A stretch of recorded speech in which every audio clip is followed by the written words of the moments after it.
when this happened, we were told that we needed to amputate that leg for her to be able to live a sustainable life. It wasn't like there were no other options, but it just really felt like the other options were not options that would sustain her.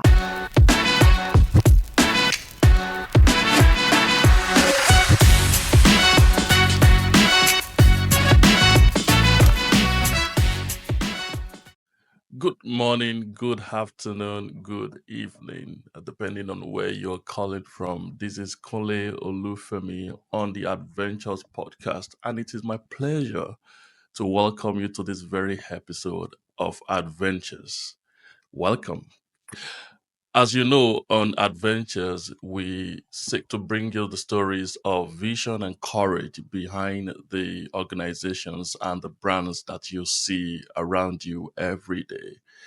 By sharing their stories with you, we're hoping to be able to inspire you such that you are able to achieve success faster than they did. And we're super thankful for all the guests that comes or for all our guests that come on the show to share their inspiring stories. Today, we have another wonderful guest for you, and just to tell a little bit about it before we go into it today. We are taking a little bit of a detour into, what I call like, entrepreneurial or entrepreneurship for social change, right? Speaking of, stuffs around not for profit, but nonetheless entrepreneurship. And today we are privileged to have with us a friend, a sister, a visionary who has built a work over the years, and I'm sure that we will find our story super inspiring. I'm talking about no other person than the founder and the executive director of the Irede Foundation. Now, the Irede Foundation is a not-for-profit organization that is focused on encouraging children living with limb loss to live a life of fulfillment. And you're going to hear a whole lot about that from my friend. Welcome with me, Mrs. Chigbu Crystal. Good morning, Crystal. Good morning, Kunle. It's so good to be on the adventures. Thank you for having me. My pleasure, my pleasure, my pleasure. So good to have you around. And like I said, it's such a pleasure to have you around. And you're going to say hello to our viewers, and we will start by, asking you to tell us a little bit about, the Irede Foundation, what you do, the scale of your operations a little bit, and then we'll come back and go a little bit into how it all started. Over to you, Crystal. The Irede Foundation is a non-profit, just like you said. So our kind of business is different from, you know, every other business. It's the business of doing good or social good, as you may want to call it. And we work with children and young people with disabilities in general. And maybe as we talk in depth about the work that we do, you understand how young people with disabilities come into the work that we do. But overall, we work with children who have been amputated either as a result of congenital issues or as a result of trauma. And at the end of the day, really, what we hope to achieve is have this children and young people live a full life in spite of the disabilities that they've suffered, and make sure that they are limitless while they are doing it. But we don't only look or focus on the children and the young people alone. We also spend some time to focus on their families or caregivers, as the case may be, because in some cases you do have children that are not that do not have families. So all they have is caregivers, maybe they are a school teacher or their grandma or someone, and helping those people also live limitless life. Um, our work has spanned over the last 13 years. Yeah, I can say 13 years. We clocked 13 in August. And so we were a team of between 6 to 10 core team members. And then we have a lot of volunteers across the globe. As you know, it's a global village, so we take advantage of the fact that we have different people that are interested in the work that we do around the world actually you get volunteers of these people to help deliver the mandate that we have, which is basically making these children live limitless lives. Wow. Wow. I mean, thinking about it now, 13 years, that's some time, right? I mean, everything feels like yesterday because again, I'm privileged to know when this was kind of, getting started back in the day, right? And, just to think about the fact that it's already 13 years, I mean, time flies. Time flies. Yes, we're Now, teenagers. time flies. But, before we talk a little bit about how, how you conceived the idea and how all of that kind of started, can you share a little bit about, if you have the numbers, like the number of limbs or the number of children or some of the publications that you've kind of you know produced and distributed and given out, right, to kids in a bit to help them live this fulfilling life, as a coined it. Of course, the numbers are off the top of my head because the numbers that you deal with on a daily basis. Yeah. So in the last 13 years, we have given over 300, we have given limbs to about 315 children. And I'll explain in depth, but we've given over 670 limbs to these children. The numbers that we look at are in two folds. We look at the children that we're giving the limbs to, and we also look at the number of limbs that we have given them. And so the reason we have those disparity is because we have children that are double amputees. We have those that are losing 3 limbs. We have those that are losing 4 limbs out Mm, of the limbs that they have no limbs at all. And yeah. then we do also replace the limbs for the children. So we have some children that have been with us in the last 13 years, really. Wow. Uh, have a child specifically that consistently on, every year, every 2 years, we keep replacing her limb and she's a double amputee. So Mm, pretty much, I would say we've given 670 limbs to about 315 children in the last 13 years across Nigeria. So our operations are not just in Lagos alone. We do give limbs to children everywhere in the country. Once we spot a child who cannot afford to get a limb, we get involved in their lives, till they are 18, by the way. So we keep replacing the limbs for them till they are 18. And, when we started, we were given limbs. And then much later, we realized that we needed to do a bit of advocacy work. And we didn't want to do regular advocacy in terms of just advocating to government and, just the way people do advocate. We realized that our target audience, or our target champions, like we call them, are children. What better way to engage with these children than get they are typical to be, the people that we are advocating to. And so that's how we started our advocacy work to schools. And it's centered around a piece of work that we do that is called Iradians, which are comic books that we use to engage with these children. Again, I'm sure that much later I would delve a little bit more into that. But we also have some publications around, we did some advocacy work also with government and inclusive budgeting, because what is critical for us, not just to give these children limbs, is to ensure that they are going to school. So we um, did a baseline study of understanding how the budget framework in Nigeria does work in terms of uh, ensuring that these children have a quota that is segmented to them for them to have the kind of education that they need. And so we have a publication around that baseline study on inclusive budgeting, which we did about 3 years ago. And did a publishing of it, and it's out there, really.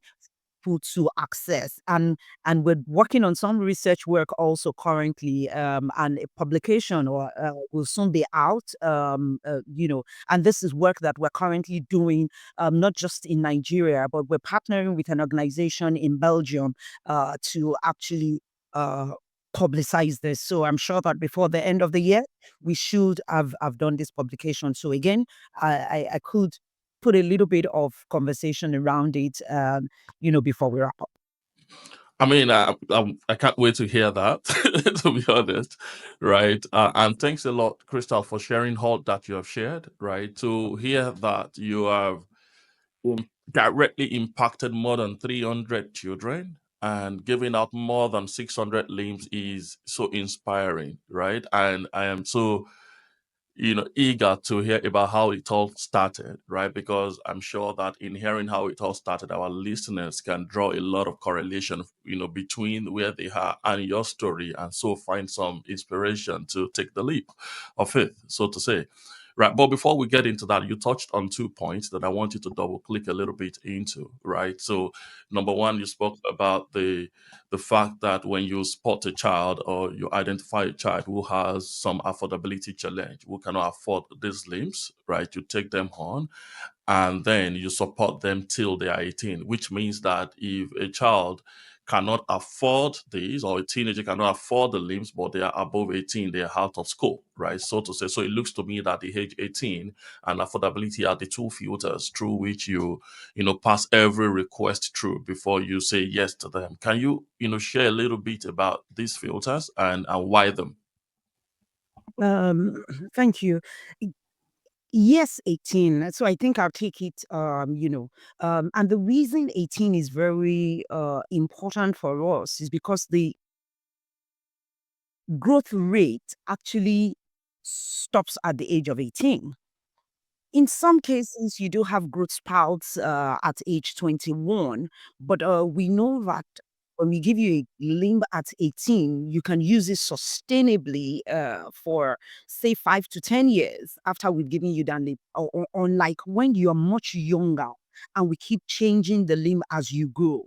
So the reason 18 is that mark for us is because the growth rate stops at the age of 18. So pretty much because we work with you, once you have gotten to age 18 and we have replaced your limb at 18, we do know that you should be able to use that limb for another 5 to 10 years. Again, because we would have worked with you over a number of years. And it doesn't mean that because we're no longer giving you limbs, we're no longer a part of your life. And that's where the young person's ability project or program that we run does come in. And so we continue to be a part of your life. We believe that you'll be equipped at that time to have what it takes to now replace your own limb by yourself, or you know, every 10 years or something, as the case may be, or be able to fix it. That's the first part. Why affordability? Affordability because prosthetic limbs are very expensive, depending on the aesthetics that you want to bring into the prosthesis. And when you think about it, the major functionalities of even having a basic modular prosthesis, which is your basic kind of limb that has a knee joint, that has an elbow joint, as the case may be, or the kind of foot that helps adapt the child to everyday living, is not cheap at all. So basically, you would see that there are a lot of parents that are in, the slums or that cannot afford it. Even a mid-tier family might not even be able to afford consistently change of the prosthetic limb, especially in a country like Nigeria or in Africa at large, where insurance is like luxury, basically. And most insurance facilities or that you have do not cater for products like prosthetic limb. It's considered today as cosmetics. Again, that's work that we are doing to see how to change that narrative, because it's not cosmetic, it's needed for everyday living. Yeah. So that's why these are the two key things that are prioritized when we want to work with a child. There are other things that we do look at, but these are just like the top ones that we do look up when we are making the decision or a criteria for giving a limb to a child. Got it. Got it. That is very, very clear. Thanks a lot for sharing all of that. I mean, it's good to know that, a lot of thinking, I'm sure you've done this over the years, right? So a lot of thinking, a lot of learning has gone into these, and you've been able to refine the process to that point, where you're able to clearly say, okay, these are going to be the criteria through which we will filter our request. So that makes a lot of sense, right? And I'm sure that your donors or the partnering organizations, right, are excited about will be excited about the rigor and the discipline that you bring into the allocation of scarce resources. So thanks for all that you do.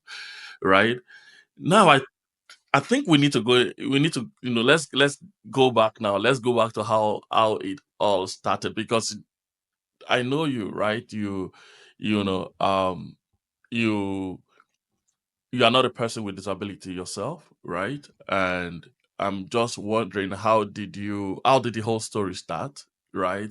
What led you to this point? How did you decide that this is what I'm going to do, right? Up to the point that you actually quit your job at some point, right? And if I might add again, like I used to have to some of our guests, a well-paying job, right, to come and do this, right? So let's go a little bit of a memory lane. How did you get into this? What brought it about? Right, and then we can talk a little bit about the transition from paid employment into all of this later on. But let's start with the story first. Over to you. Oh wow.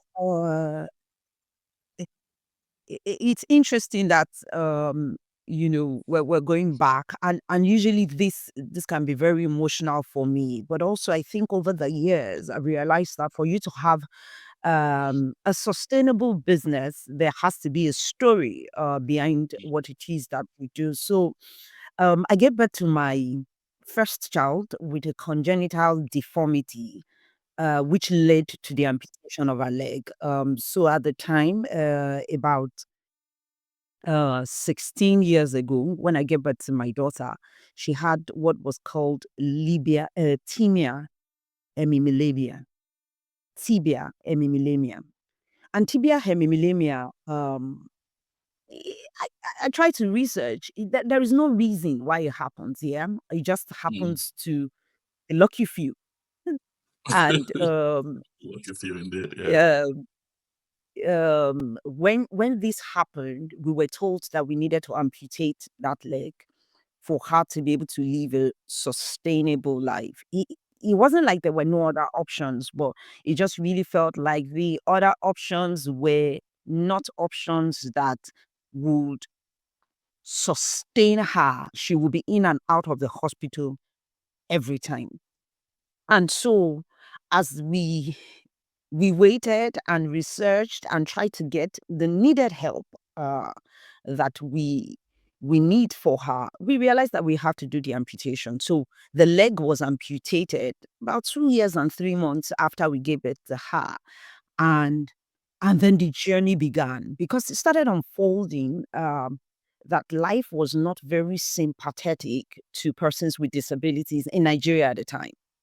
um, Even before the amputation, she couldn't walk. And so people would ask questions of why we were carrying, a girl that was supposed to be walking. So um, after that process, really, um, I was still doing my job, just still living my life normally until I realized that if I wasn't careful, there wasn't a world for my daughter to live in.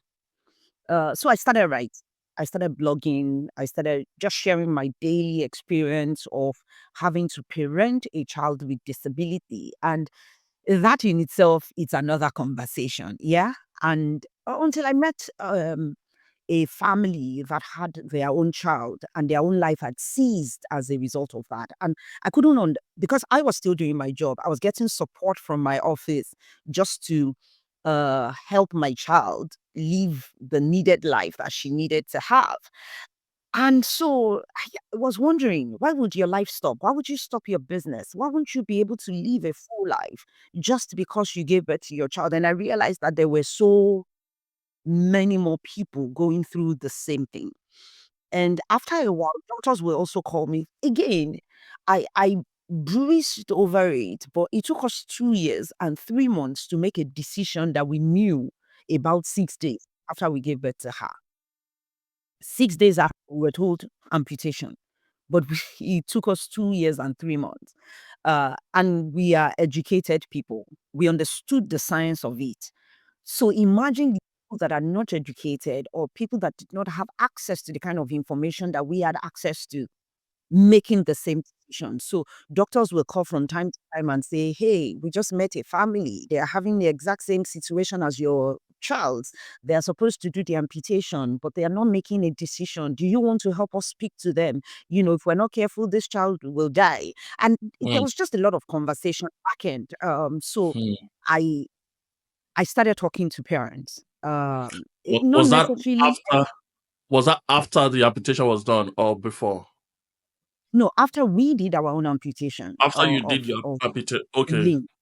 Yeah. Mm, So now they had seen, for lack of a better word, a case study of someone that has done the same thing that they've been trying to do. Yeah. So it was like success story. And so they were using us, for other families.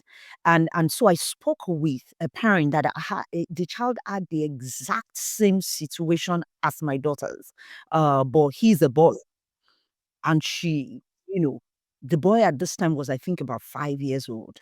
So they didn't go ahead. And I spoke with her.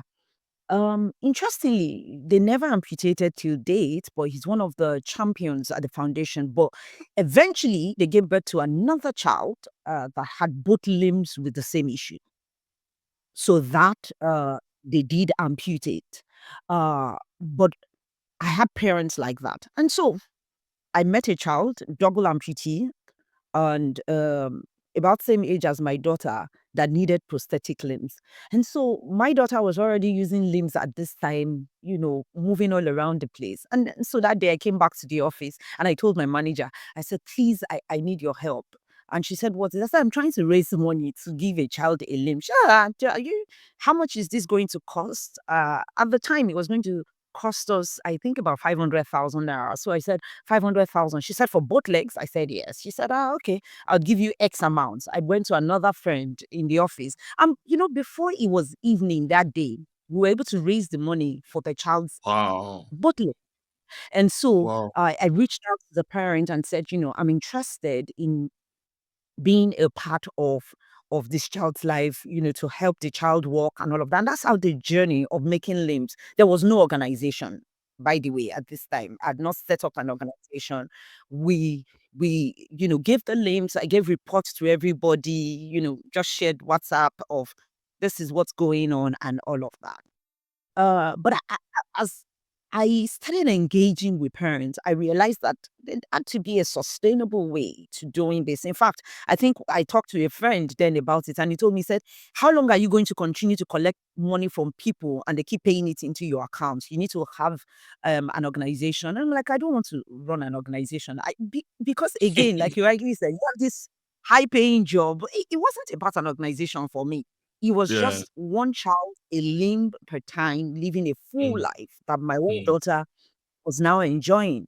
And so I talked with this friend again, but the friend insisted and said, I'm not sure you've seen how big what you're doing is, but for you to be able to do more than one child, you need to register an organization. So I'm a person of faith, so I spent some time praying about it and just saying, this organization thing, I'm not sure. But sometimes June 2012, it was like a moment with God. And I just sat down by myself, I think about 7 p.m. From about 7 p.m. to about 1 a.m., I was just writing. Whatever I was writing, I didn't know how far it was going, but I have a notebook that was full. I just kept writing and writing. It was like, the playbook of what it was going to be. And I just wrote down and wrote down. Got again to the office the next, because again, my friends are the people in the office. And I started talking to one or two people and say, I'm thinking of registering an organization. What are your thoughts? And so different people gave me ideas and all of that. Put that together, did a bit of research, and I said, you know what? I want to share with people the exact same help I got personally, which was I had access to information. I had people to support me in terms of a support group, even though it was not organized. It wasn't an organized group. It was just friends, family, people in church, and all of that. I wanted to do same. And I'm like, I want to empower. I want to make sure that every child is able to live independently of this disability. Again, if you take your mind back, 2 years and 3 months before that time, we had to carry our daughter everywhere we went. We had to, she couldn't walk. So it was either she was crawling or you were carrying her. And when people are immobile for a bit, they start adding a bit of weight, you know, considerable weight. So she was very big at the time. So if you look at my frame, I'm also very small. So having to carry her consistently uh, every day, almost every time, became a burden. And so I was having shoulder pain. It was, you look for every opportunity to say, sit down versus carry. And children would want to be carried anytime. So that's how, um, we registered the Irede Foundation and, had to set up a Irede board. being a name, right? Yes, Irede is her name. Her name means Okay, it's one of our names. Ireoluwa. Yeah. Ah, I see. So Irede is actually like an abridged version of Version. Ireoluwade. And Mm, really, it's very spot on because what we do at the foundation is actually bring goodness, the goodness of God, to mm, every champion, every parent, every caregiver, every young mm, person with disability that walks through our door. So that's mm. the story behind What a starting story. the Irede. What a story. What a story. What a story. I mean, it sounds more like, what you hear from is it preachers or clerics and motivational speakers, like turning your pain into some kind of purpose. I think that'll be, yeah, I think that'll be correct, right? Yeah. Out of your pain, right? Out of your personal pain, you've been able to, you know, birth something. And I'm just, as you were sharing, I was running a quick math in my head, right? And I mean, whoever gave you that advice to set this up and really go for this, God bless the person. Because I was thinking in my head, like, say you are still in PNG and or all the other places where you worked, and you probably do two or three in a year, right? I mean, in terms of limbs that because you have to do other things, right? So maybe you do two, three in a year, or maybe four. Let's even say five, right? And then if you Mm. look at that number and multiply it by say 13 or 15 years, you'll still be odd. You still have done less than 100, right? Absolutely. You still have done less than 100. But thinking about the fact that you stepped out, you've done more than 600, right? That is a lot of value. That is a lot of impact. I mean, some of these things we cannot fully quantify the impact until maybe we get to the other side. Maybe as we see the children grow and are able to live normal life. You cannot. Do you get what I mean? We get a sense of fulfillment right here where we see them, go to school and grow up, contribute to society. But that is just a part of it. There is a ripple effect. There is that of that intervention that we may not be able to put numbers to, or we may not even know of until you know much, much, much, much later, right? So thank you on behalf of all those kids, right? All those children. Thanks a lot, right? Now moving on Mm. in the conversation, right? Um, a, two thoughts in my head, right? And I'm trying to see which one should I start with, because you practically built an organization from scratch, right? Mm. But before you built the organization from scratch, you were, like you mentioned, briefly, I know you because you are working in PNG. I happen to be working in PNG around that time too. And then you you said you are leaving to go and, I mean, I understand when people leave and say, I got a job, or I want to go and start a business, or I want to go and, do you understand? We know that there is like maybe the financial, you know, motivation, or there is, an incentive, so to say, right? But to leave to go start a foundation, right? And I'm not sure the foundation was able to pay you what PNG was paying you, or all of those kind of stuff. It was just a bit too much for some of us to be able to process. I mean, it wouldn't be a bad idea if you can help double click how you navigated that turn. How did you get to that point that you are able to say, well, it is what it is, right? What has to be done has to be done, and then you took that step. Can you shed a little light on that? Hmm. I think every entrepreneur needs to have a bit of madness to be able to deliver. It is that is in their heart and what they want to birth. And until you get to that point when you are that consumed with what it is that you want to give birth to, it might be very difficult for you to even have a glimpse of what it will look like. Um,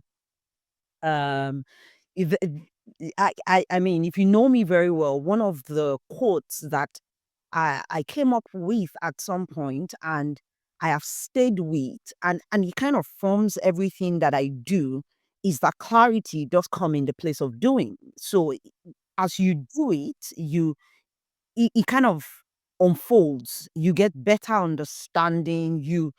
And so you need to keep doing. It cannot be in your mind. It cannot be assumed. You just have to consistently do the thing for you to see it. So, like I said, in 2012, I was still with P&G, and we did 2 limbs, which was that double amputee.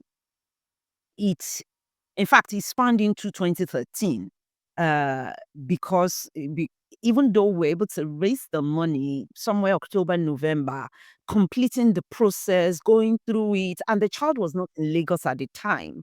The they don't even live in Lagos. They've moved from Enugu, I think, to Benue State now. They they were living in Enugu. So that means I had to go to Enugu. Remember, I don't have staff. I'm working for an organization. So my weekends were the times that I had and all of that. But by 2015, or before 2015, Irade's story started getting out there. In 2013, Mm. we had a lot of publication, um, Sun newspaper, Bella Niger. So people started knowing about the organization. And from And you're time still to working in time, P&G at this time, I right? was yes, I was working in P&G. And by the way, I had a Mm. very supportive manager at the time. My manager's name at the time is Choma. Very, very Hey, amazing. shout out to Um, Chama Hede. very amazing woman. And so I got a lot of support.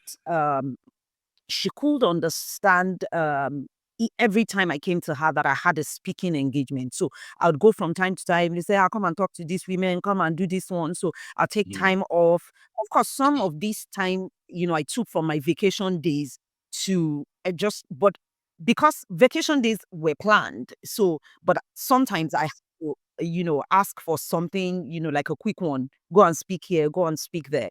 By 2013, I hired someone to lead the organization. So I wasn't the face of the organization. I was still doing my job. Again, for me at that time, it wasn't the next best thing. It was just, oh, you continue to do what you love to do, help people and all of that. So I hired a resource. And she was the coordinator.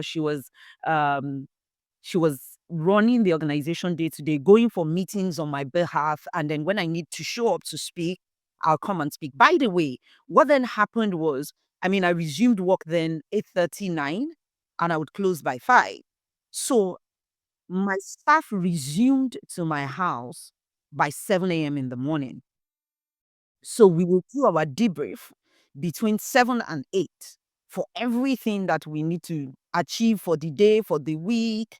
And then She waits for me to come back from work, and then we do another debrief. So, like I would say, I did P&G work in the morning and I did the radio work at night. Because if she had anything to review, work on, and all of that, I would do that before the next morning. Because if Morning. I don't, then she might not have the clarity she Be needed able to do to stuff. the Mm. things that she needed to do. So, I mean, this was how we managed 2013, 2014. Then in 2014, I had an invite to come and speak at um, CSW in New York in 2015 of March. So November of 2014, I sat with my manager and told her that, you know what, I want to stay. And by this time, the way P&G multinationals work is, the assignment changes and conversations and all of that. And I said, I am sure that in 2015, I am going to leave. I don't know when, but I just wanted to tell you ahead of time. And by the way, sometimes in 2014, I wanted to, I was in sales all through when I joined P&G. So I wanted to do like an assignment change to something that would help me to run the nonprofit. But again, with the benefit of hindsight, I think when God just does things sometimes, He just programs it in such a way that in your head you can plan it and say this side is going to pan out. Yeah, you're putting out strategy and all of that, but it has a different path because I think maybe even learning that part, I'm not sure of where it really will be today because I'd have been so fixed on this is how it needs to work. The flexibility and agility that is needed would not be there. So, this was November, and so it became difficult for my manager to plan assignments for me. Then in March, I went to the UN, had this side event, where I was talking about children with disabilities and the opportunities that existed and all of that. And by the time I was done with my talk that day, I knew that I needed to leave. Um, Things were not in place. It wasn't like again, it was from November the previous year that I started thinking about it. But I didn't think I was going to make that decision that quick. But after that conversation at the UN, I knew that it was time for me to leave. So immediately I got back from that event. I sat with my manager and I gave a 3 months notice. Um, you know, to leave the organization. And at the time, the fiscal year for P&G would end anyways at the time. So I gave 3 months so I knew that by June I would be ready to leave. And so then got home, sat with my husband and told my husband that I'd given my notice to resign. My husband said, "What's going on with you?" I said, but I really feel like this Irede Foundation, if I give it everything, it will grow. My husband said, are you sure you know what it is that you're doing? But again, I told you I'm a person of faith. So I went back again and said, this thing that I wrote down 3 years ago, what's the path? So beyond, I prayed about it. I had so much release and peace. I knew that I should be spending time, doing Irede full time. And so I then started sitting with people, mentors, guides to say, "Okay, this is the decision that I'm making. I don't know what next and all of that." So I sat with someone then, and we did like a business plan for Irede. Um, he was a clear business plan on what's the model, how is he going to run, what is going to, so um after we're done with that work, I knew that I needed to go back to school because I didn't have any understanding about running a nonprofit. But also at the time, I'd secured my husband's commitment to support me financially to manage through the seasons. You know, I didn't know how long this season was going to be for, though. But at the back of my mind, in another 6 months to 1 year, you should be fine, and all of that. So, at the end of June of 2015, I left. Left Procter and Gamble, but I did not get a break. I went to school immediately to study social management to understand. Because again, Irede work was progressive, right? Going. Nobody told me resign your job or anything. My staff at the time did not even know that our manager was resigning. She thought I still work with P&G. So I went to school for about 6 months, did a 6 months course on managing sector. I started seeing some gaps that I had. I started seeing that I had a bit of structure. Things were not well put together or written down. There were a lot of things that I was doing with my emotions. And again, starting this particular business was from a place of passion, right? And emotion. So I there were too many emotional things going on. So I had to sit back and ask the questions. How do we fix this? And again, my persona is I'm a people person. So again, working with emotion is critical for you to be able to deliver the job, right? But I knew I had to put some set structures in place. So I started having meetings with my board members. We started re-strategizing, and that's how we got to the point where I transitioned from P&G to Irede Foundation in 2015. So 3 years after the organization had started, was when I finally moved to work full time for Irede, and I've been working full time for Irede since then. Since then. Now I'm running my Okay, oh, I hear you. When I grow up, I want to be like you.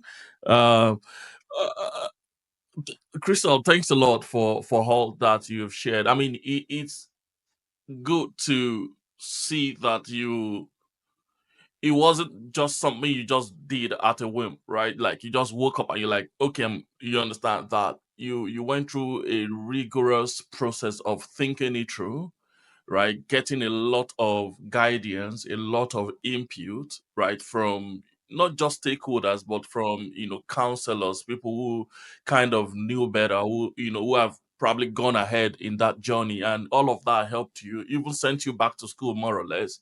And because if you look at how far you've gone in 13 years, I'm sure that without that foundation, I doubt if you will have been able to go that far, right? So it's great to see that you manage that transition. I mean, for some other people, perhaps it won't work like that. It will have to be like a hard stop kind of thing. But different strokes for different folks, right? And for you, it's like a phased thing, and you're able to move out. Now, in the course of this last thoughts that you shared, you double click sorry, you spoke a little bit about you having a board and all of that, and I just feel like I think we should delve into a little bit into the organization, right? So you've mentioned that when you are starting out you only had just one staff, right? But it looks like beyond the staff that does day-to-day operation, you have some kind of governance in place, right? Will you be able to share some thoughts around that? What inspired that? How did you go about it and all of that? And what kind of touch points, right, or drumbeat, as we used to say, do you have in place to ensure that people are not just sitting down, but they're actually, bringing a lot of value to what you do at Irede Foundation? Thank you very much, Kunle. Like I said, so we do have the board of trustees. In fact, before you register a nonprofit anywhere in the world, you need to have your board of trustees, board of directors. Different countries call it different names, but again, you need to have a board, people that sit down and give strategic direction to the organization. In fact, the meaning of the board of trustees is that they hold the organization in trust for the beneficiaries of the organization. That you founded the organization does not necessarily mean you are the owner of the organization. The board of trustees are the owner of the organization. So the meaning of the word trustee is that you are holding in trust, and the people you are holding in trust for are the communities you serve. So in our own case, they are the champions, they are caregivers, they are the youths with disabilities that we work with. So the board holds in trust everything that you committed that you're going to do. So we have that layer of governance. Then we have those that we call the advisory board. The advisory board are um, they are experts in different areas, and they provide, again, advice, just like the name says, on key things that you want to work on. So, for instance, we have someone that is an orthopedic surgeon on our advisory board. And because we work with children with disabilities, he's able to give guidance, instructions, uh, support, and advice on this is how it needs to be handled. We have someone in finance, we have someone in HR, and we have all of that. Then we have those that are a bunch of people that I call friends of Irede. And friends of Irede basically give their time, their treasure, and their talent to Irede Foundation. They might not necessarily be on any document per se to say these people are this, but they are like our core, for lack of a better word, high net worth individual volunteers for Irede, because they provide strategic guidance. They spend their time to do some work for us at Irede. They spend their time to in some cases they are spending their money. So they are donating, they are leading ahead with spending their funds to do one or two things that we need, and then they are also bringing their talent to play as they do the work. After that is the executive director. And this just almost looks like the organogram of the organization, right? So we have the executive director. We have one of those, friends of Irede that serves as an internal auditor for us. And then we also external auditor. So an internal auditor that just ensures that our books that we're keeping are rightly done, looking through everything. And we also do have external auditors that audit us on an annual basis. They come in, they do the audits, they give their recommendations and what they found out at the end of the year, and then we file to the government on that. And then we do have the staff. And at the bottom of the chain of the staff, we do have interns and volunteers again, because we have this set of volunteers so that come in from time to time, spend their time to work, or maybe people that are going through internship in school and they need a place to intern, and there's an alignment between what they are doing and what we're doing at Irede, and then they come in and intern for 3 months, for 6 months, as the case may be, and then they leave. So that's what the structure um kind of looks like. But the board meets 4 times a year statutorily. They meet, they have to meet. They meet like every quarter. And if there is any emergency meeting or something, then they call for a meeting and also meet. But statutory meeting, we try to structure the conversations that need to happen in such a way that over that times that we are meeting, we're having the needed conversations. So yeah, so we have two separate boards because Irede also is registered in the US now. So we have like the board for the Nigerian team, and then we do have a board for the US section also. Wow, wow, wow. Thanks a lot.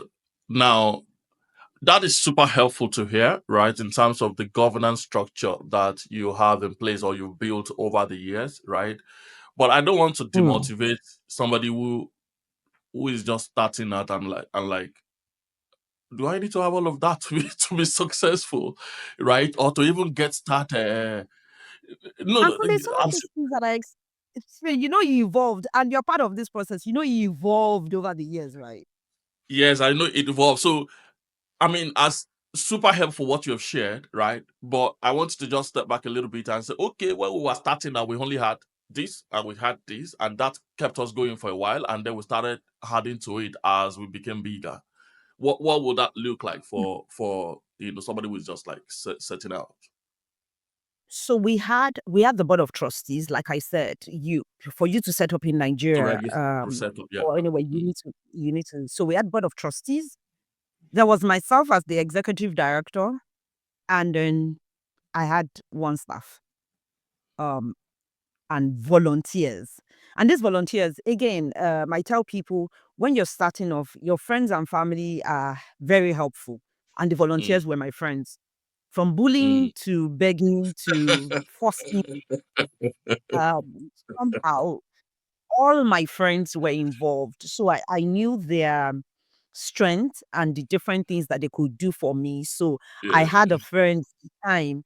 She's a marketing and communications person. So she was default, my marketing person. So every time we needed to write a copy or anything, I would defer to her. And Mm. all I needed to do was sit down and tell her exactly what I wanted. And, Mm. she would spend 1 to 2 hours just, doing it. I had you. You were everything. I had finance. I have somebody that is HR. So I just used friends to deliver those things. And then I had my coordinator at the time, which was my only staff then. And she was responsible for now executing the strategic things that these people have put in place. So at the time, we were just two staff and the board. And the board did not meet 4 times then. The board was meeting like maybe, in fact, they were just, the first year, they were just board on paper because we needed to. It was the second year. And then by the third year, when I had gone to school, then I realized that wait, oh, there's what the law says.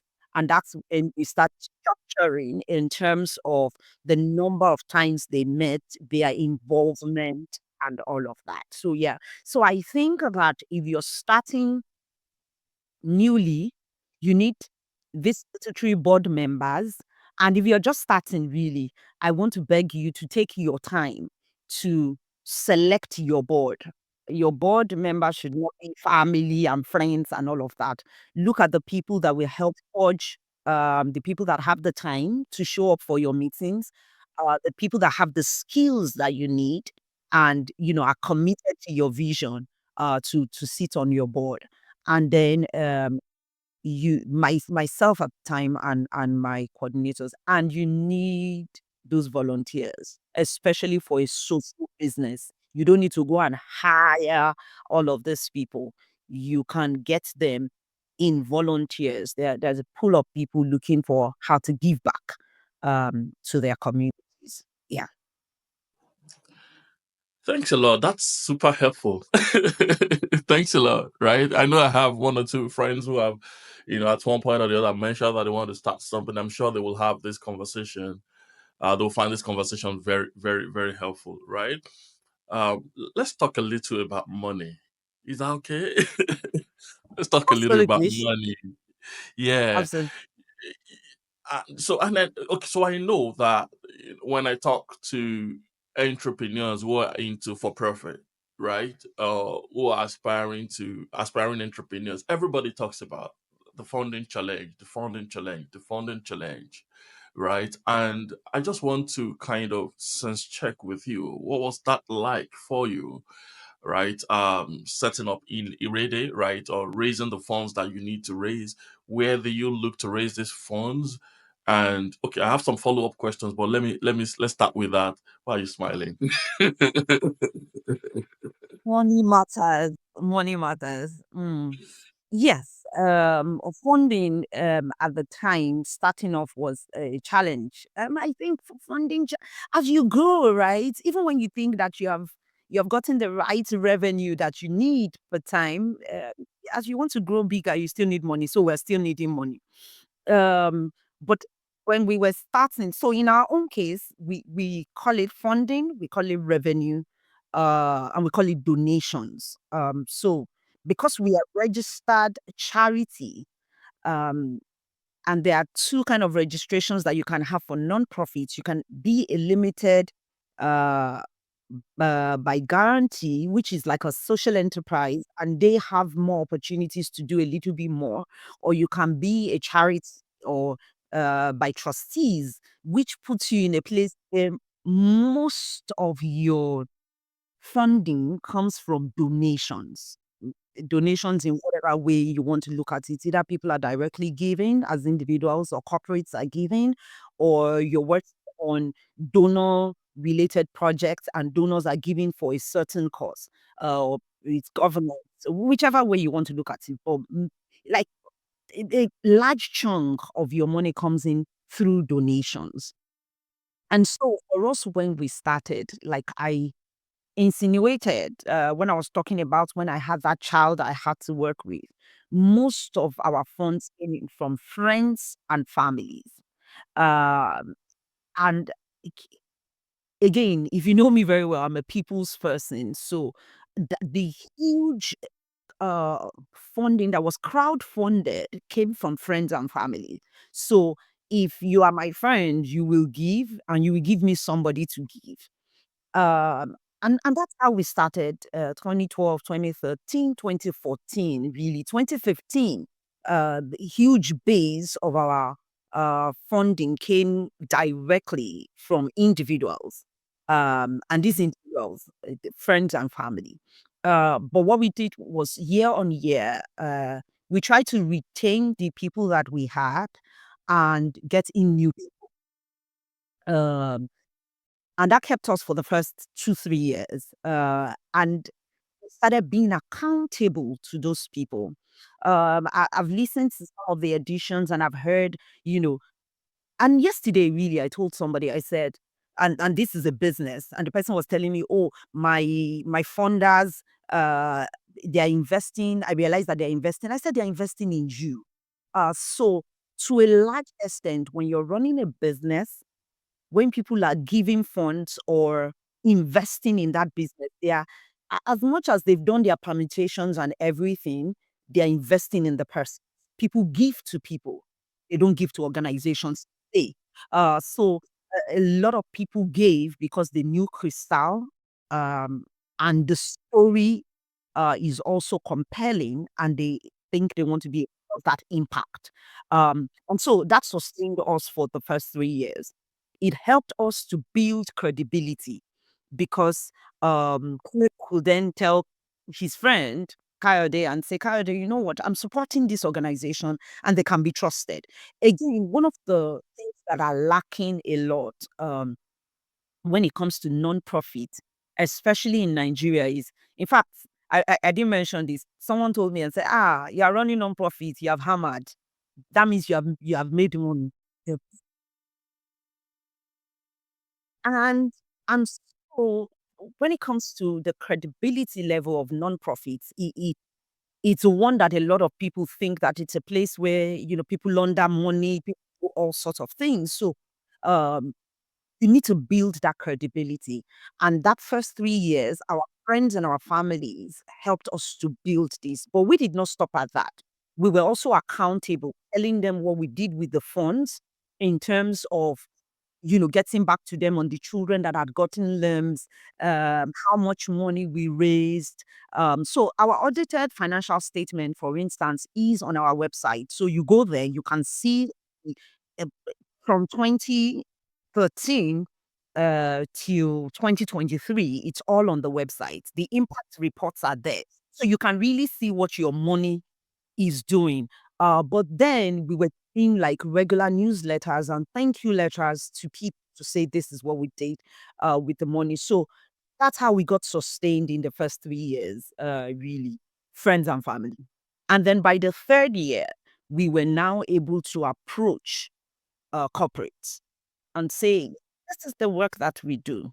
This is what we have done over the last 3 years. We have been able to work with two children have become 10, 10 now 16, and we want to scale. We want to be able to do more because this is the size of the prize.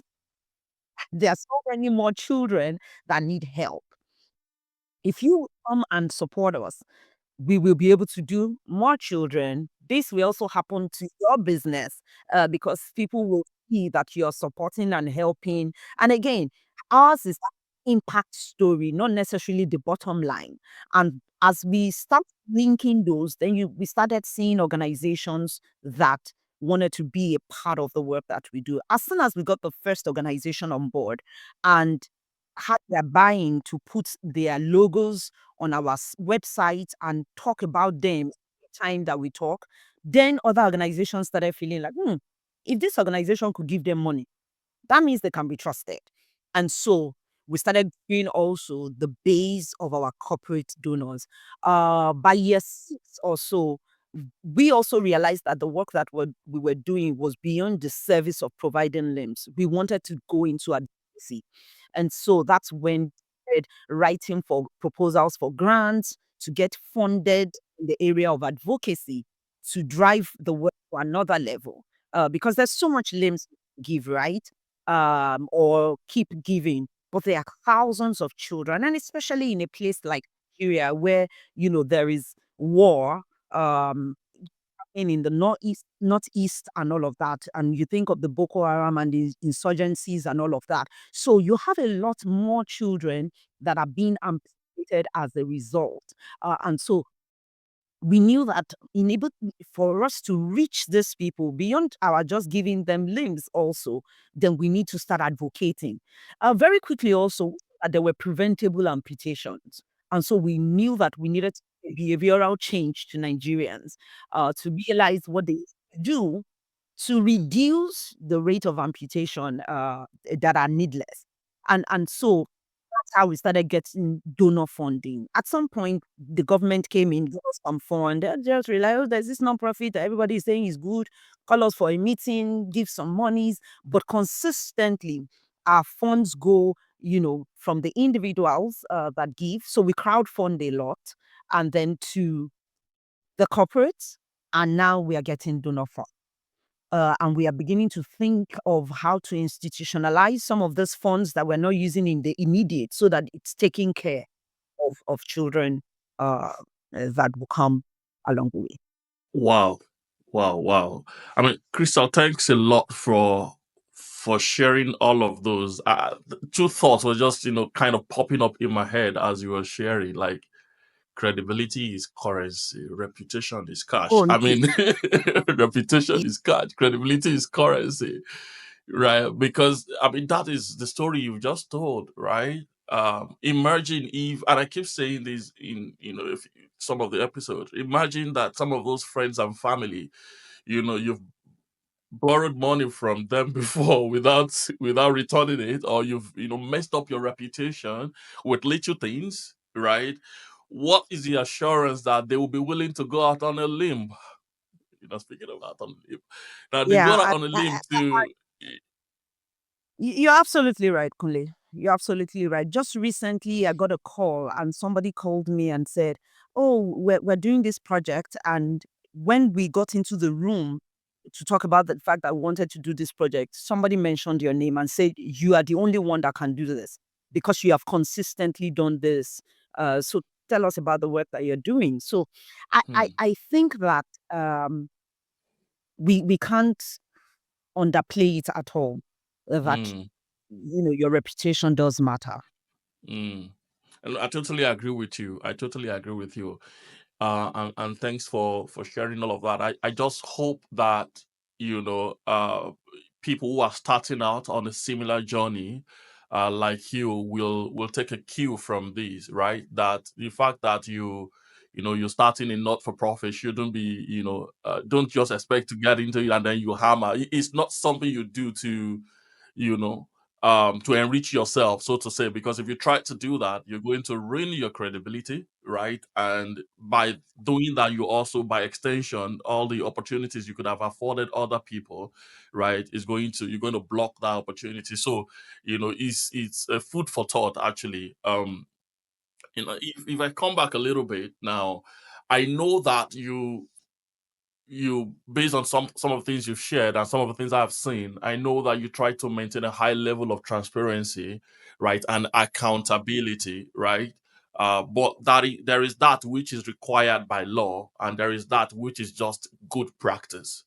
Now, if you look at the size of your team today, right, and you have quite some people working with you, what percentage of your donations or the revenues that you generate do you think goes into actually giving limbs, and what percentage do you use to run like the administration, right? Because I'm sure the guys, that the organizations and the individuals that support you on this journey probably want to do more of giving the actual limbs versus paying for a fancy office.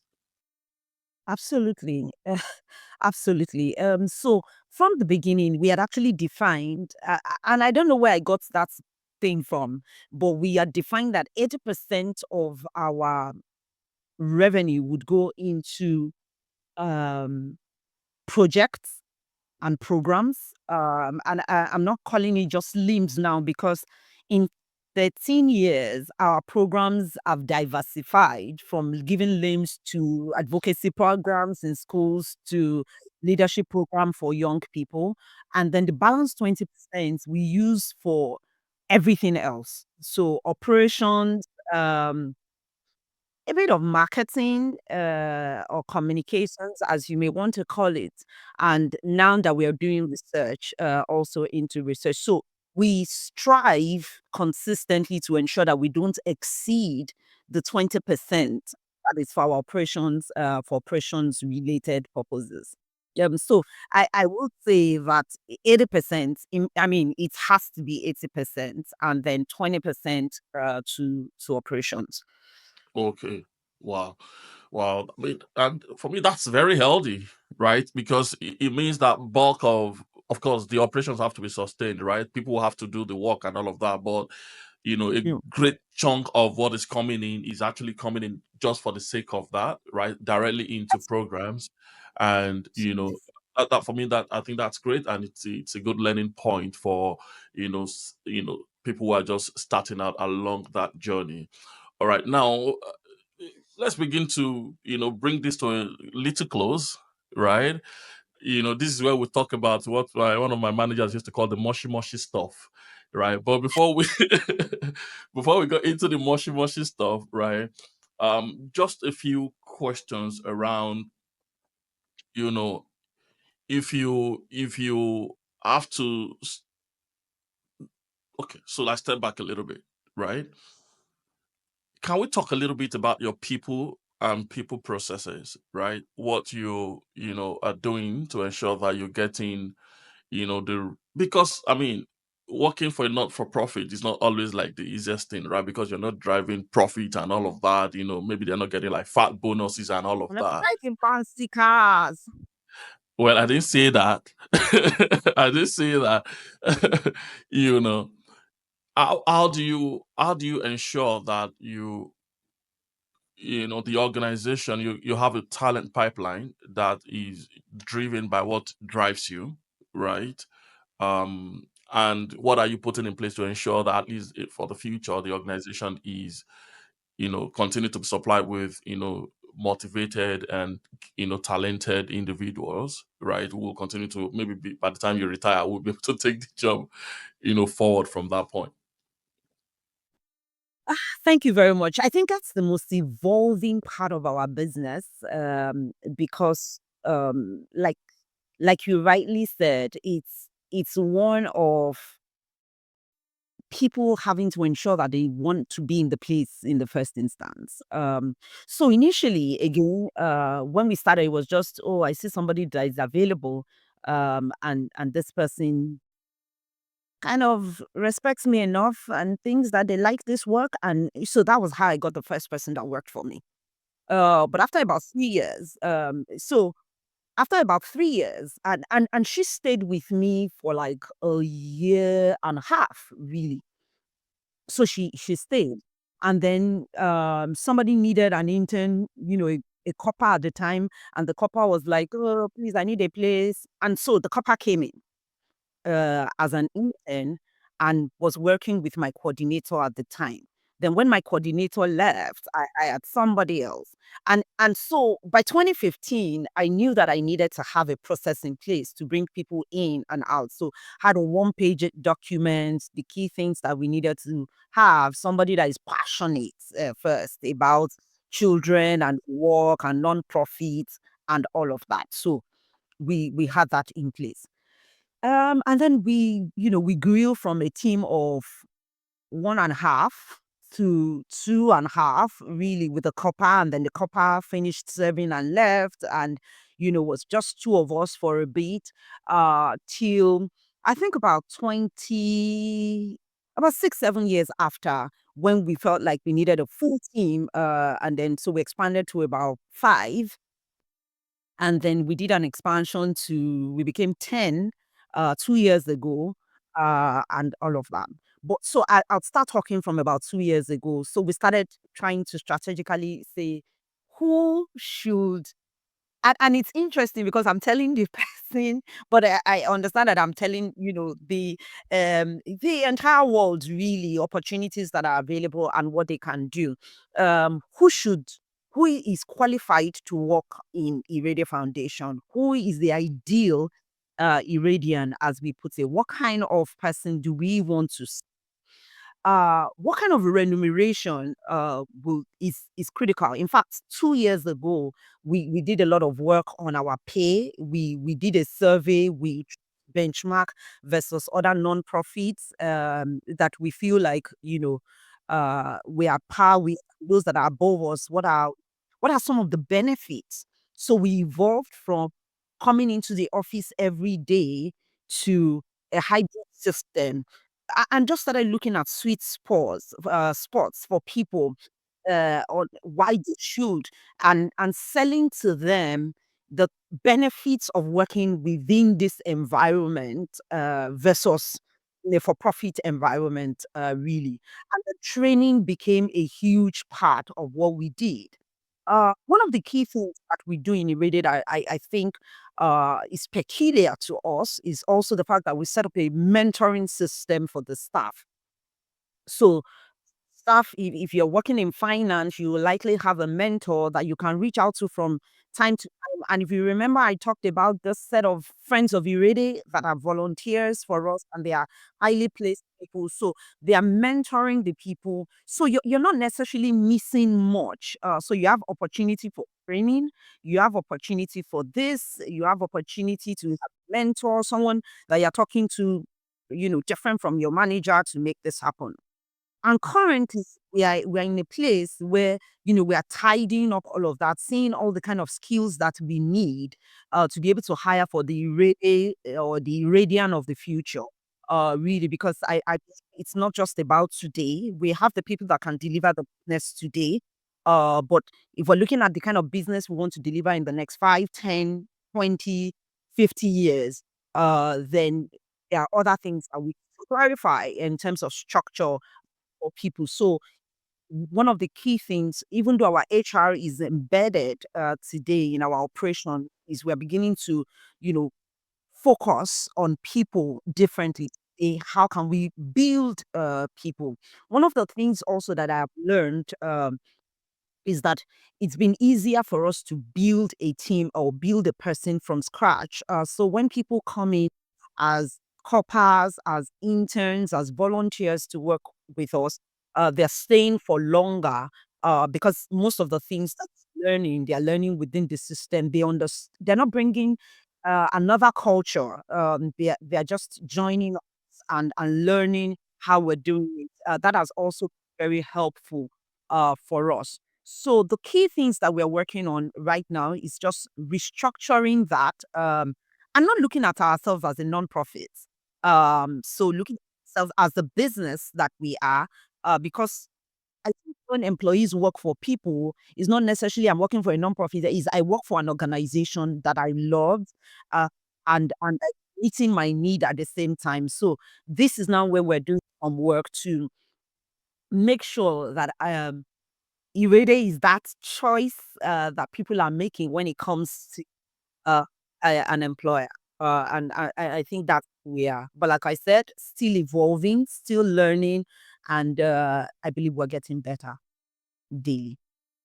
Thanks a lot once again for all that you shared around, how to attract and retain people. And, it's exciting to hear about, the rigor and the thoughtfulness that you and your team are putting into this, right? Because at the end of the day, people are the bedrock of any organization, right? And you're not just bringing them in, you're arranging for them to be mentored, you're trying to benchmark your compensation and benefits to ensure that within the industry at least you're competitive, right? And which is, I think, is a sustainable way to go about it versus just trying to benchmark versus people you're not competing with for talent, right? So it's really great to hear that. I'm sure that some young people that will hear this perhaps will reach out to you to see if they can do some work with you, right? I hope we get some of that, some of them coming through the door, right?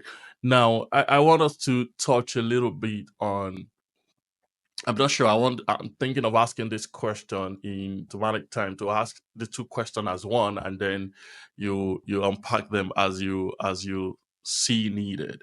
Number one is around. Okay, let me ask this standalone question first. So number one is around what would you consider what would you consider the inflection point, right, in or is it the tipping point or the inflection point in this your journey, right? So I know the first 3 years and then things, but if you step back again and look at it in the last 13 years, what point would you say that now this is really the inflection point, and what would you consider to be the factor that triggered that? I think I'd say when we turn 10, um, when we turn 10, I started rethinking a couple of things. And that's when, the evolution really with respect to people started. Um, I think also it's just wanting to do more, realizing it almost felt like we now know how to give limbs. What next? Now that we can give limbs, now that, that's when we started thinking of production of the limbs in house. That's when we started thinking research. That's when we started, thinking of having our own place in terms of like an Irede rehabilitation center where we're doing like full rehabilitation. Because when you're giving a limb, it goes beyond just the limb, there's physio, right? There is the psychotherapy. There's so much that is involved, right? It was just at that point when we turned 10, and I think it was the quest for more, the quest to make sure that living a limitless life, and just realizing that being limitless for this child I'm kitties goes beyond just I have a fancy prosthesis that I can move around with. It's their life in general. So we started thinking beyond just limbs to a full life that can be made. So I think it was one content. So I'd say roughly 3 years ago was when we got to this point. And then it kind of started changing our paradigm towards doing things. That's when we started thinking of are we paying the right salaries? Do we have the right people to deliver the future? That's when we started thinking of okay, what else apart from making limbs, and that's what birthed research really for us. And I told you all the conversation about insurance and just really thinking outside of the place to say, what's our advocacy if insurance companies are not supporting limbs and they're thinking of it as cosmetics? So yeah, those are some of the things. And I mean, that's very clear. Thanks a lot for sharing that, Crystal. I hear that very clearly. 10 years, sorry, when you hit 10, which was about 3 years ago, a lot of things started popping up. But it looks like the trigger was not even anything external. It looks like the trigger was something internal, something, just that desire to do more, to reach more, and to say this can even be more exciting than it is currently, right? Oh, Cool, cool, cool. Thanks for sharing that. Now I go to you know the more the mushy stuff, right? A little bit of a mushy stuff, right? So, two questions, right, and then we will wrap it up. The first one is around what would you consider your, what has been the pain point, or what would you consider your pain point, right, in the course of, you know, 13 years that you've done this, that you look back and say, man, that was painful on one hand. On the other hand, is if you have to do it all over again, right? If you have to start it all afresh, right? What will you do differently, right? What will you do differently? I think that's kind of summarizes it. what will I do differently? Or buy a yacht and just Pina colada. Okay, so hmm, pain points. There have been a couple of pain points, but I think there are two that I will talk about and also position it as something for people to look out for. Um, and the first one will be people. People, because I think like I said, it's one of the evolving parts. So recently I was just looking at how many people in 13 years that I've worked with Irede Foundation, and it's been a lot, really. We've had people that we've had to let go of, we've had painful exits, we've had so just getting the right kind of people to work with us to deliver the mind is something that we're still, like I said, evolving with, and it's been a pain point at different points, because maybe we would have been able to move much faster uh and farther if should we have had some kind of resources, human resource that we worked with. And those resources we are sometimes getting in volunteers, but if we had in-house, I think it would speed up our work a lot more. And the second one was something that happened much earlier, um which was we signed a contract to work with a corporate, for you know when we were just starting up, maybe like that 3-4 years into already, and they were supposed to be like a major funder for us, but they didn't get part of the contract. And now I bring it to legal. Sometimes when you're starting something with your passion and everything, even though, but we didn't pay attention to the details of being able to own what it is. I think at that point I was still looking at the non-profits as in, come and help us, come and help us. I Mm. necessarily did not see the value that we brought to the table Table. per se. But Mm. yeah, and so they signed a contract, and they felt like they were a superior partner.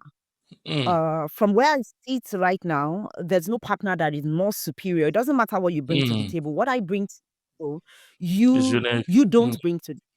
It's so unique to me that Yeah. you can't do it. That's need me. Either you're the one that called me, or you. We need me to deliver that, and I need you to bring in that part. So we are Mm. partners. Mm. But these guys looked at us as a lower partner, or Mm. almost like we're just handing something over to them. So when they didn't keep the part of their contract, and I challenged it, they thought, "Oh, who are these people?" And battle went on for a bit, and eventually that relationship went sour. Uh, so I had to sit back and reflect again, and ask myself, what could I have done differently? And I think that as I speak to people that are starting their organizations, especially non-profits, you have to see yourself as a valued partner from the beginning. And so when you enter into the room to have those conversations, you have conversations as a valued partner, not as in, please come and give us money. Whether they are bringing money, the fact that somebody brings money does not make them most valued partner. There's no most value player. We are coming together to create impact in the non-profit space. So that was my first learning. I saw that I went into that room that way. Secondly, my second learning, which we did right, was to see that in fact, now when I go into the room, I bring my partnership conversation. I tell you how I want to be addressed. And so legal, have somebody to review your legal documents. Don't imagine that they don't have an ulterior motive. They're just giving us money now. Because those terms of reference are of the contract, if you violate, these so-called higher partners will point you to it. Hmm. So you have to understand the implication What you're of signing up everything that for. you. Hmm. Yeah, there's a document that we just signed off on. In fact, no, we've not signed on it. We actually told them, please take out this clause, please add this clause to it. And it's taken almost 2 months. We've been going back and forth. And you will wonder, oh, they are just about to give you money now. But those they were not very clear. They looked very shady. So after I read, and I felt like, I said, you know what, this is beyond me. I passed it to my lawyer. By the time the lawyer came and, called out so many things, you will ask yourself, this is just supposed to be an agreement to donate money to an organization. Why are we having kind of back and forth. Really, from my experience, I realized that if you don't read through those fine lines, it might even be as little on a quarterly basis. You need to come back to us with reports and all of this. So those things are critical. You read through that. So I'd say those were the two, biggest pain points really that I have had. I don't want to emphasize the one on funding because I think everybody needs funds and you need funds. What was your second question again? Yeah, so What will I I don't know. I think what will you do differently? I guess you kind of covered it, but if there is anything you can call out along that, it would be great. Um, I think I was blessed because I'd worked with an organization like Procter& and Gamble to have clarity into setting up systems and processes that would help for credibility and accountability. But I think just putting it out there for people, um, set up your process as if you are a Fortune 500 company from the beginning. Even when you don't have HR manager, you have a vision of what it will look like in the next 10 years, in the next 20 years. Of course, you're going to be flexible. You don't have to say, oh, I've put it like this, it must be like this. I think that just really helps because then you will know from the beginning when we have donors, we will raise invoices, we will whatever. It will push you to look for tools that will help you to deliver the things that you need to deliver. And credibility and accountability is critical. We do that today. I want to encourage any nonprofit that is starting to from the beginning. People ask me, why are you publishing um on why are you putting it out there? Your audited financials. Like it's just self accountability. Nobody is asking us to do it, but we are just doing it. So go and look at it. So it's what I'm going to send to you is not going to be different from what you are finding online. So I think that's just the two key things. Thanks a lot. Just one or two more questions, and then we'll wrap this up. And the first one is coming behind the opportunity that you and I have to work for an organization like like Procter and Gamble, right? And if you'll agree with me that P&G is not just like a business; it's also a business school in a sense, right? You learn a whole lot, right? But there are a lot of people out there who are aspiring to be able to do this kind of stuff you're doing, or who have some kind of pain they want to turn into some kind of purpose, right? And they've never had the opportunity to work, or that opportunity of working in an organization like that, right? What would your advice be for them to bridge that gap, right? So that they don't spend the first 10 years trying to just learn the lessons that you learned, working. How would you advise to go about it? That will be the first question. And the final question, this is final question, is final question is, Crystal, if we turn back the hand of time 20, 30 years ago, 15 years ago, right? And you have the opportunity, you see all the future earnings you can make in PNG, and you see this direction having come this far.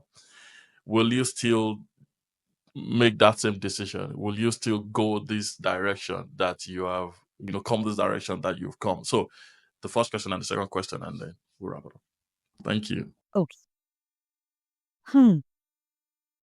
Okay, so for someone that wants to follow this path, I think the first thing that I want to tell you is learn, unlearn. The world has become such a global village that there is so much that is available out there for you to learn for free. But also, there are paid sessions, courses that would help you to get even a lot more. So, for instance, I run a mentoring program. I run a consulting for people that are starting up. But they're a whole lot. And so you'll be able to get those experiences from just putting yourself out there to learn. The second one will be get a mentor. Um, there is so much also that is not written down on pen and paper. So one of the key things that, like I said, we do at Irede is to pair people with mentors, and that I learned very early working in Procter and Gamble. So you need coaches, because there are some core things that happen that are peculiar to you. I was working on a consultant yesterday. We're putting together a part, I had gotten this consultancy and I was working on the document and I wanted to send it to my clients. But I just said, you know what, let's have a chat. I was done with the document, but I decided to have a chat, like just like a wrap up chat. And when I started listening to the person, I looked at the document I had created, kind of fitted into most of the things, but there were core things that were missing just because, I'd not spoken with this person. And then the person did ask me a question to say, what do I do in this instance? I'm not going to put that in the document, but we were able to have the conversation. I'm like, this will be my guide as to how you go about this. And that's why you need mentors, coaches, uh, along the way. And you need sponsors. You need people that will be there in the room to give you that opportunity. I've enjoyed that a lot for Irede. There are people sometimes that are in the room and they're putting out their voice and they're saying, we will go with this organization. We will support. Some of them know me, some of them don't know me. They have just been consumed about the work that we do, that they're saying, we think if you give an opportunity. So you need those people through your journey to be able to succeed either as a small nonprofit, as a mid-tier nonprofit, or a large nonprofit, you do need people.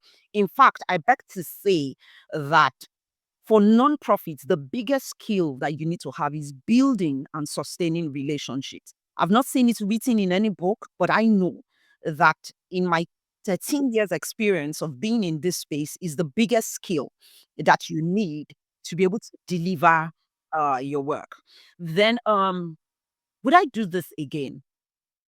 Yes, yes, yes, yes. Anybody that knows me or that, if you've met me, you know how passionate I am about the work that I do with the children, with people that I lead, with everything already. I'm so consumed with it. I love it. It wakes me up.